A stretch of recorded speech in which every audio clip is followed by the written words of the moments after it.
6 কোটি টাকার বিনিময়ে বিক্রি হয়ে গিয়েছিল কিছু মানুষের বিবেক।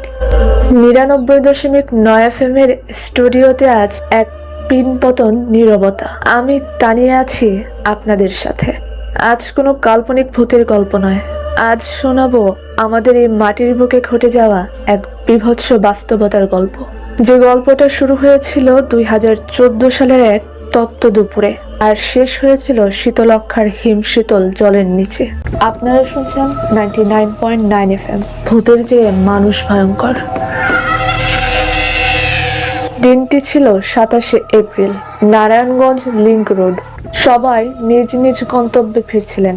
প্যানেল মেয়র নজরুল ইসলাম তার 4 সঙ্গী নিয়ে যাচ্ছিলেন গাড়িতে, কিন্তু হঠাৎ সাদা মাইক্রোবাসের একদল মানুষ তাদের গতিরোধ করে। র্যাবের পোশাকে থাকা মানুষগুলো যখন তাদের তুলে নিচ্ছিল, তখন তারা ভাবতেও পারেনি এটাই তাদের শেষ যাত্রা। কিন্তু নিয়তির নিষ্ঠুর পরিহাস দেখুন। ঠিক সেই মুহূর্তেই ওই রাস্তা দিয়ে যাচ্ছিলেন আইনজীবী চন্দন সরকার। তিনি শুধু ঘটনাটা দেখেছিলেন। হ্যাঁ, শুধু দেখার অপরাধে তাকে আর তার ড্রাইভারকেও তুলে নেওয়া হয়। সাক্ষী রাখা চলবে না, খুনিদের এটাই ছিল মূল মন্ত্র। গভীর রাত, শীতলক্ষা নদী, চারপাশটা সেদিন খুব বেশি শান্ত। সেই মাঝরাতে 7 জন মানুষের নিথর দেহ নিয়ে একটি ট্রলার এগিয়ে যাচ্ছিল নদীর গভীরে। খুনিরা ছিল প্রচন্ড পেশাদার। তারা প্রতিটি লাশের পেট চিরে দিয়েছিল যাতে গ্যাস না জমে, আর প্রতিটি লাশের সাথে বেঁধে দিয়েছিল একটি করে ভারী ইটের বস্তা, যাতে 24টি করে ইট ছিল।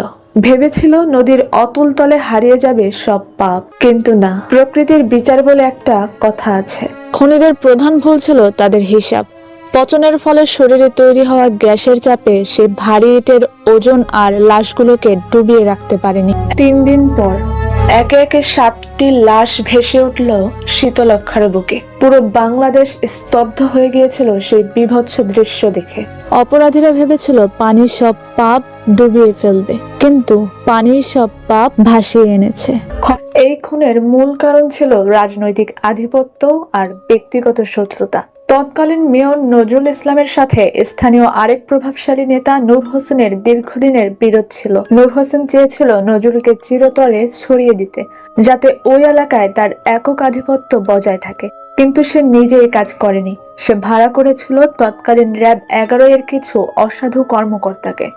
অভিযোগ উঠেছিল যে প্রায় 6 কোটি টাকার বিনিময়ে এই র্যাব কর্মকর্তাদের দিয়ে এই নৃশংস হত্যাকাণ্ড ঘটানো হয়েছিল। এই মামলায় মোট 35 জন আসামির মধ্যে 25 জনই ছিল র্যাবের সাবেক সদস্য, যা বাংলাদেশের ইতিহাসে এক নজিরবিহীন ঘটনা। আদালত এই মামলায় প্রধান পরিকল্পনাকারী নূর হোসেন এবং র্যাবের সাবেক 3 কর্মকর্তা সহ মোট 26 জনকে মৃত্যুদণ্ড প্রদান করে। পরবর্তীতে 2017 সালে হাইকোর্ট 15 জনের মৃত্যুদণ্ড বহাল রাখেন এবং বাকি 11 জনের সাজা কমিয়ে যাবজ্জীবন কারাদণ্ড দেন।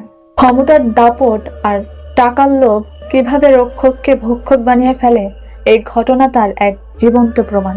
ইউনিফর্মের আড়ালে লুকিয়ে থাকা কিছু মানুষের ব্যক্তিগত লালসা যখন পুরো বাহিনীর সম্মানকে ধুলোয় মিশিয়ে দেয়, তখন বিচার পেতে সাধারণ মানুষকে প্রকৃতির অলৌকিক ইশারার দিকেই চেয়ে থাকতে হয়। আজও কি রাতের বেলা শীতলক্ষার ওই পার দিয়ে হাঁটলে আপনার মনে পড়ে সেই 7টি লাশের কথা? মনে পড়ে সেই হাহাকার? আজ এই পর্যন্তই। সাবধানে থাকবেন, কারণ অন্ধকার সব সময় শুধু ভূতের ভয় আনে না, মাঝে মধ্যে মানুষের ভিতরের দানবটাকেও জাগিয়ে তোলে। শুভরাত্রি।